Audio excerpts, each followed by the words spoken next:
Welcome to another equipment repair video. I haven't made any videos on mixers yet, and I have a good example of the work that I do on DJM 500s and 600s. The line and phono select switches are broken on those two channels, and that's a very common repair. So I'm going to go through the lengthy process of taking this apart and removing those switches and then fitting some new ones that I've taken off another dead DJM. So let's just get on with this and just taking it apart.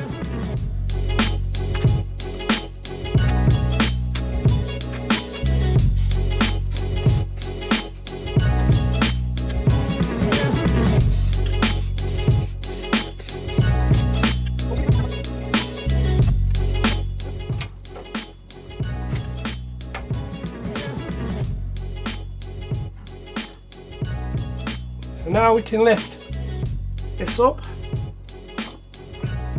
So we can see inside that we have these three connections from top to the bottom. On the 600s, these can be removed. On a 500, you cannot remove them. They're soldered between the two. So you'll have to work basically with the top attached to the bottom. Just move those out of the way. So this one has the clips at the back. So you just lift those up and that can come out. You then have this cable that goes down to the power supply, and that can come off. So we can now separate the top from the bottom. Again, on a 500, you cannot separate the top from the bottom, so you'll have to work on it while it's attached. Next, we want to remove this board, which is the FX board, so like the DSP. And it's just a matter of removing the ribbons with the same style of connectors where the back pops up.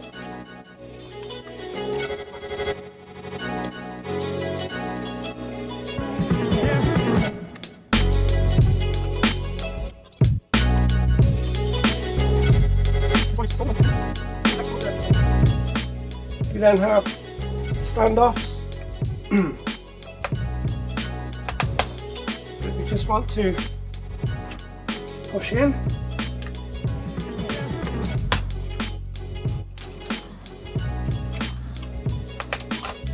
So 1, 2, 3, 4, and then this can be removed by removing the ribbon cables from the bottom.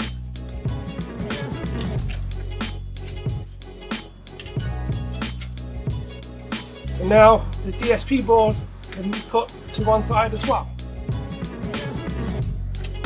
I'm going to remove these two ribbons.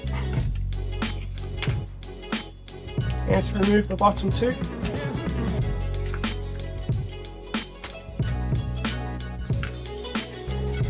Now, these plastic covers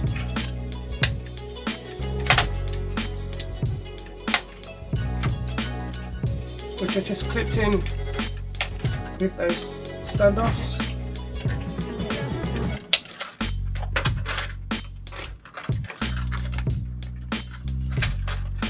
And held on with this tape.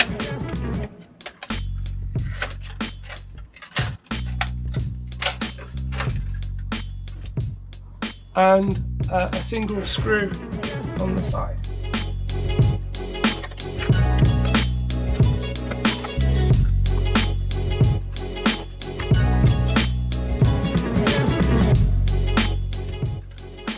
So just looking on the top, it was these two that are damaged.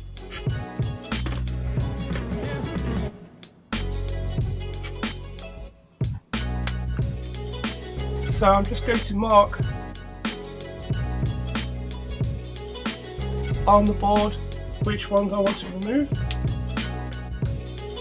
And now we have to take this out of the chassis.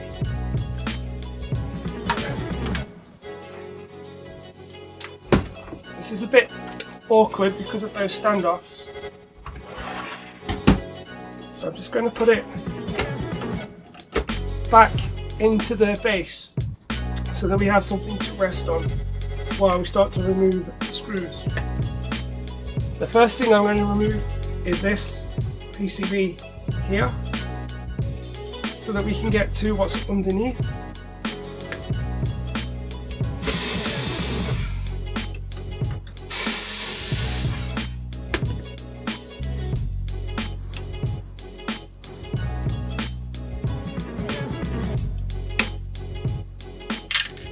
And there are two spacers underneath there, so don't lose those.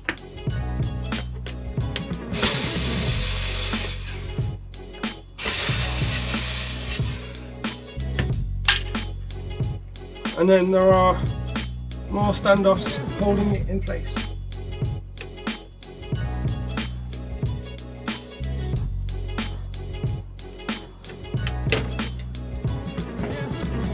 They are clipped in at the top, so you have to pull it this way.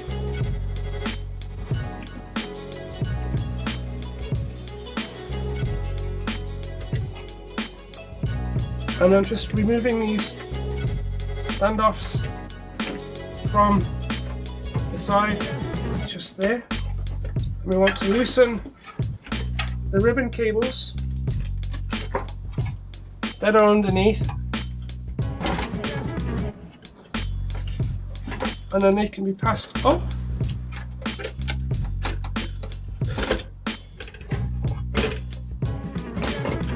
And we can put that part to one side. So these are the two spacers. So those two spacers, just there.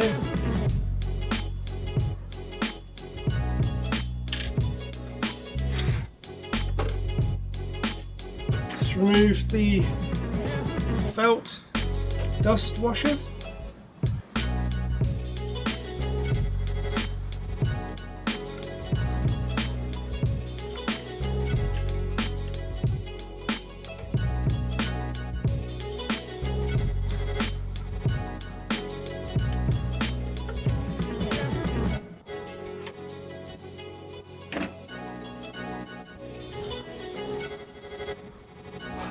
It's just a matter of working your way through each part. I think we'll take the faders out next.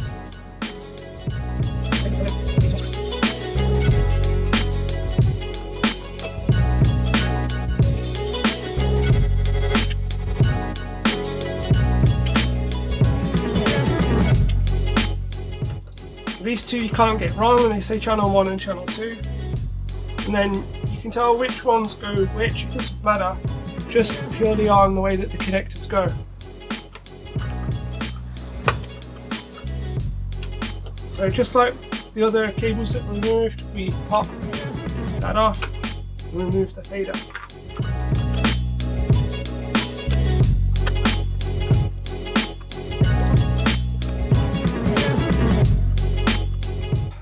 Next we have the screws that are with the switches.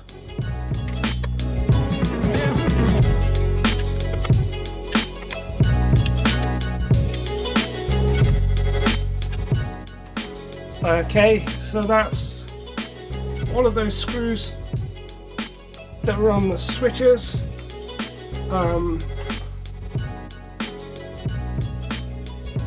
After this, we have the small bolts that are on the channel switches. I'm going to use this to remove those.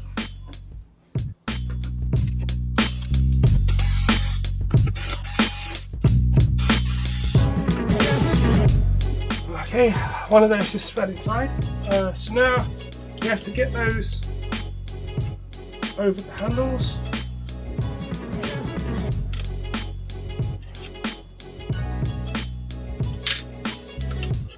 and the washers as well. We don't want to lose the washers.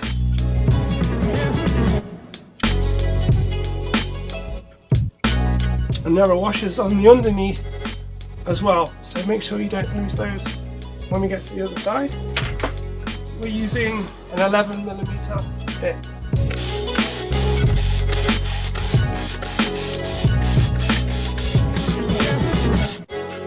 Just have to be careful that we don't remove all of them because it will fall inside.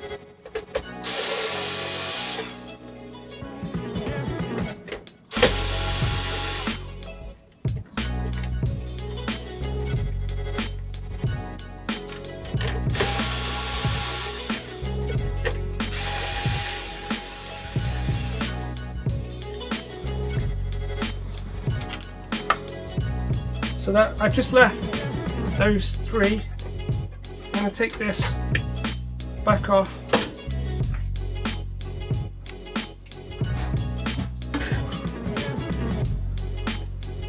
So that it won't fall off when we remove these last ones.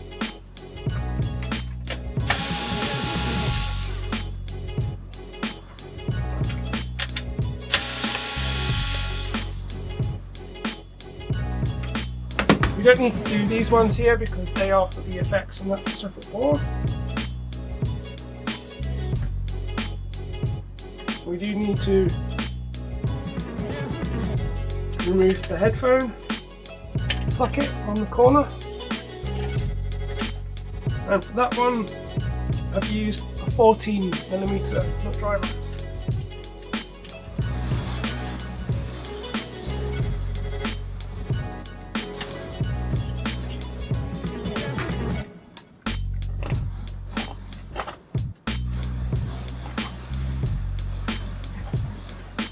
There's a screw on the other side of the headphone. We'll just take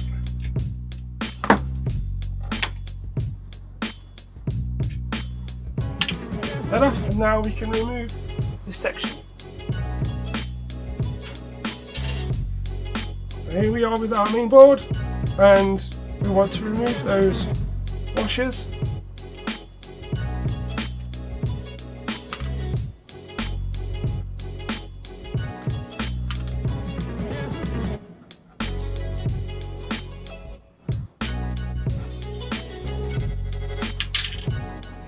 While we've got it open, we can just have a quick look for any signs of spilt drinks or anything that looks corroded. On the back we have all of the solder points for the potentiometers, so if you have any problems with base cutting out or channels not working, you want to check these for dry joints. So you'll see like a little crack on the solder, so you just need to touch those up. So what we're interested in are these 2 points here and here, which go onto these broken switches.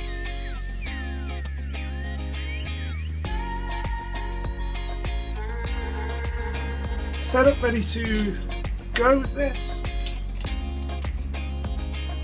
I'm going to use Amtech flux,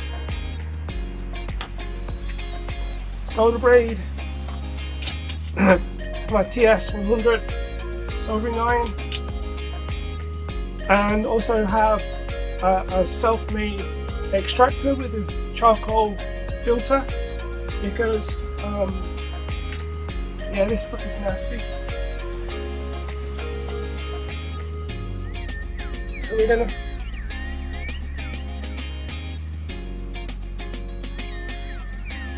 flux this up first.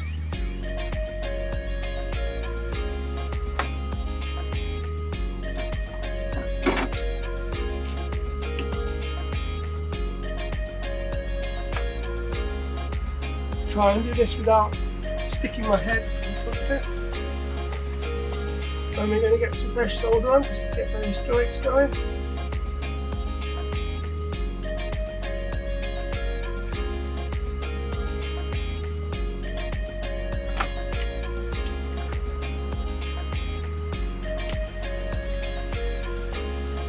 Then we're going to get the solder back in.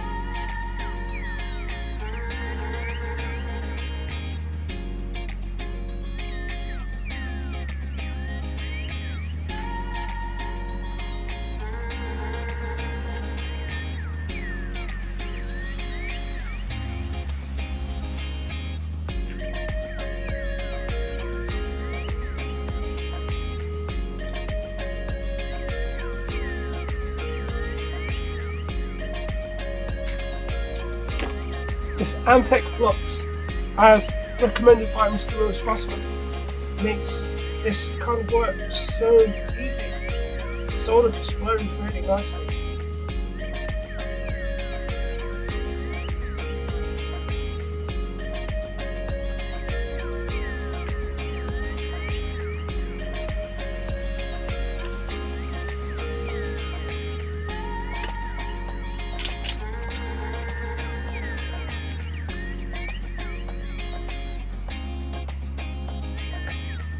Let's see if this will just pop right out. There we go. So that's one.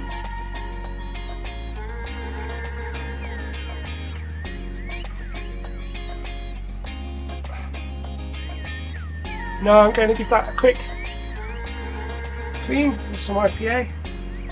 Get that flux off.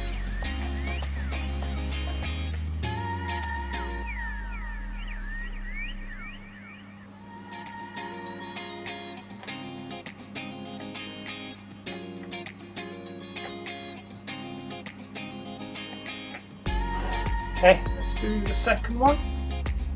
Exactly the same way. Get some flux on there.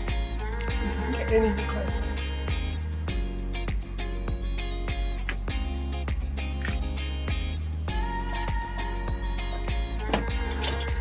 Right, let's just get this one.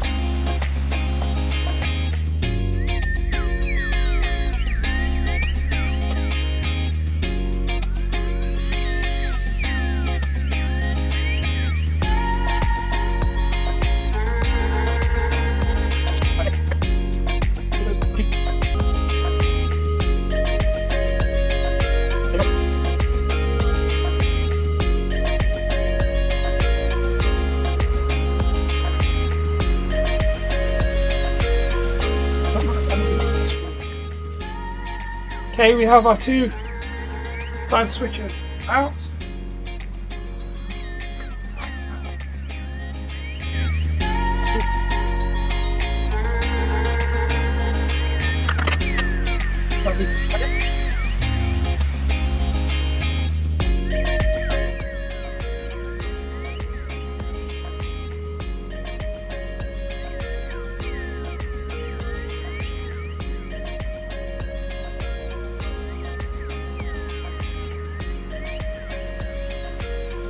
There we have the two new switches.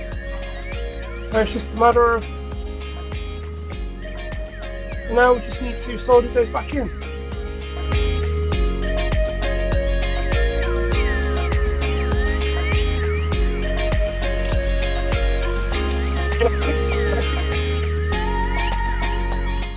And now we can turn off the DIY extractor.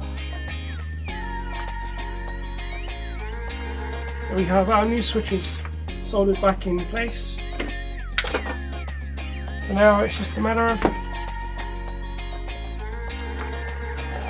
putting everything back together.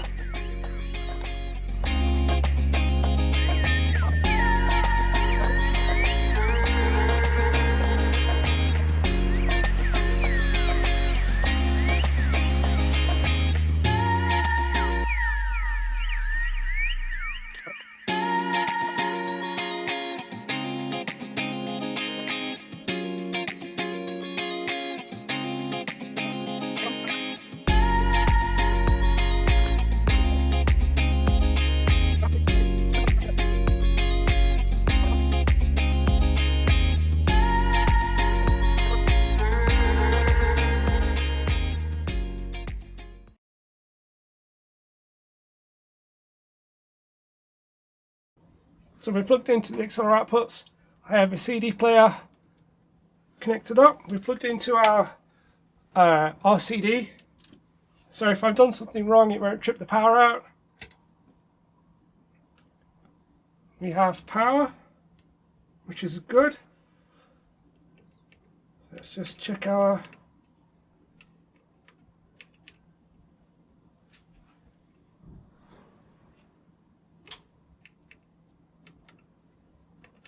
LEDs are okay. That one needs looking at. It's a bit wonky. The effects light is working okay. So now it's just a matter of checking everything. So we're flipping them all over to that side, which is the line input. Just set all of our channels to be on the indent. And we can see our input coming in.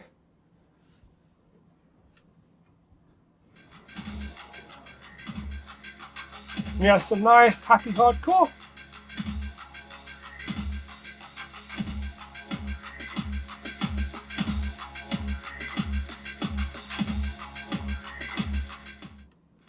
So we're just checking our movements on the faders. Give it a wiggle. Make sure that our stereo signal is okay and we don't hear any crackling. Give the switch a wiggle. That seems okay.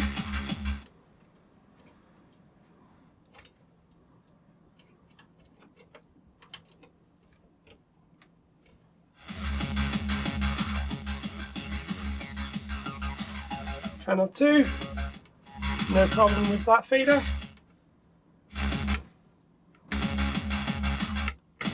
Switch is okay. So now we're on to the 2 channels where we swapped over our line selects.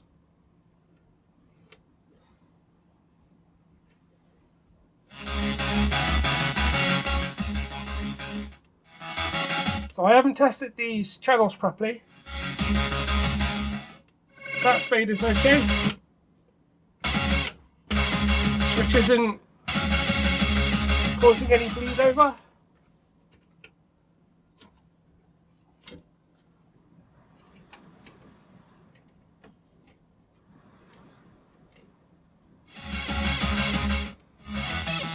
And channel 4 is okay.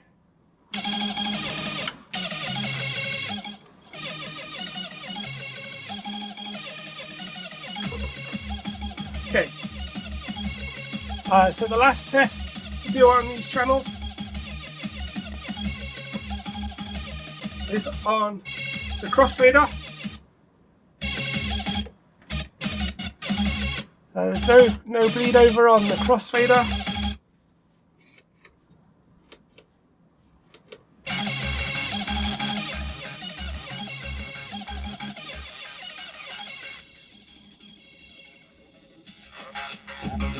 EQ is okay. If you want to test the maximum range of the volume, turn all the EQ down. Then you can crank that up and listen for any crackle.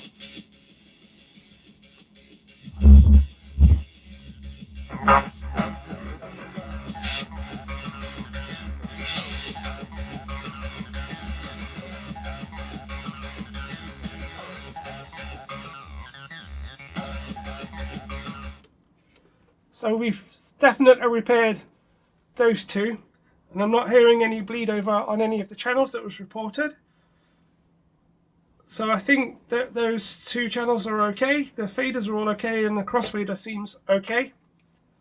I need to check the phono inputs and also the other inputs on the back. So let's get set up for that. I have my trusty test turntable. Seen better days, but it works. So we're going to check phono input on 2, 3 and 4.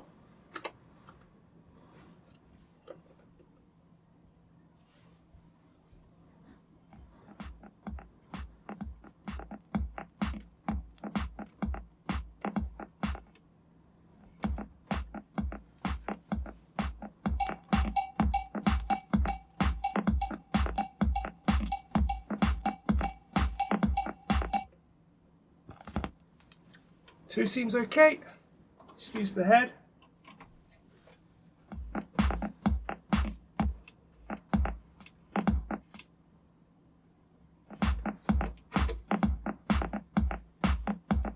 Three seems okay.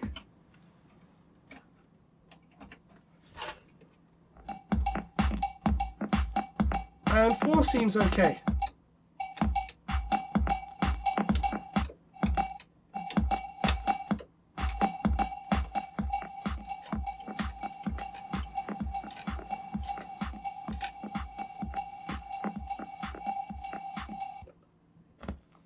I'm just checking the phono outputs for master.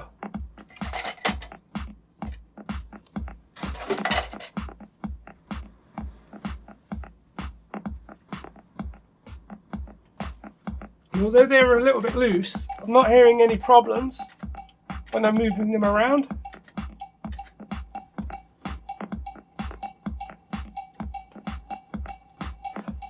So I think that's okay. I think what I'm going to do now is just finish putting it back together again, and I think that mixer is now sorted.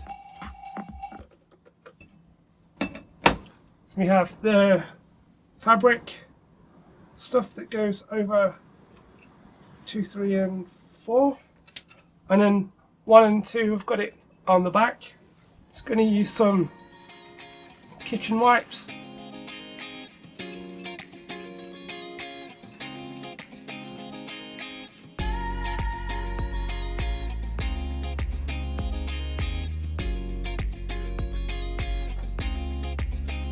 And then a microfiber.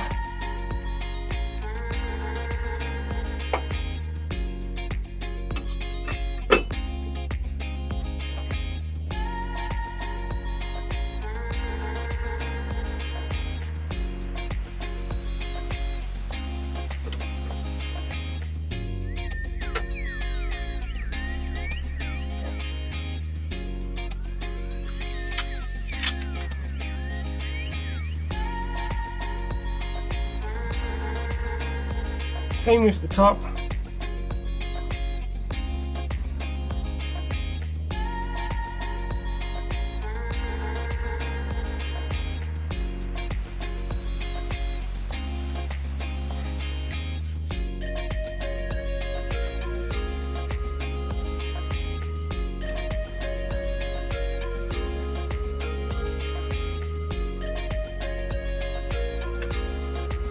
Oh.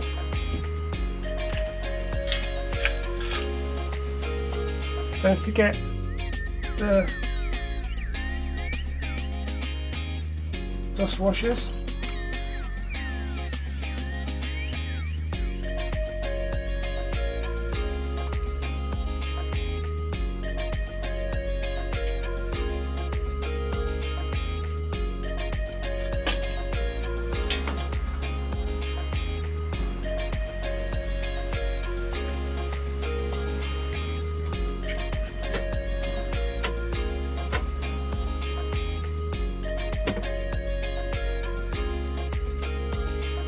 So the one thing to check for when you're putting these on are these LEDs. You see how these are missing because they've bent slightly.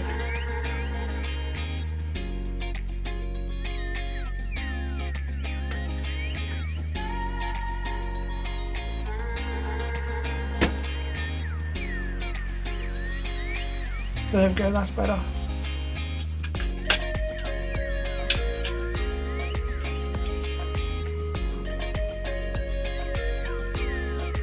So now it's just a matter of putting all the screws back in.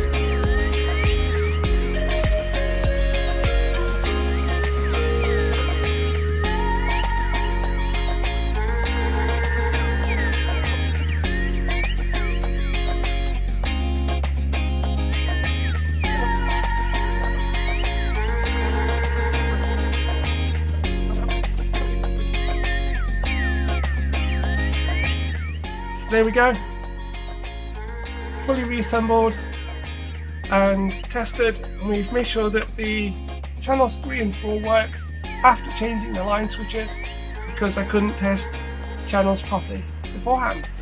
And then just giving it a quick wipe down as we put it back together again.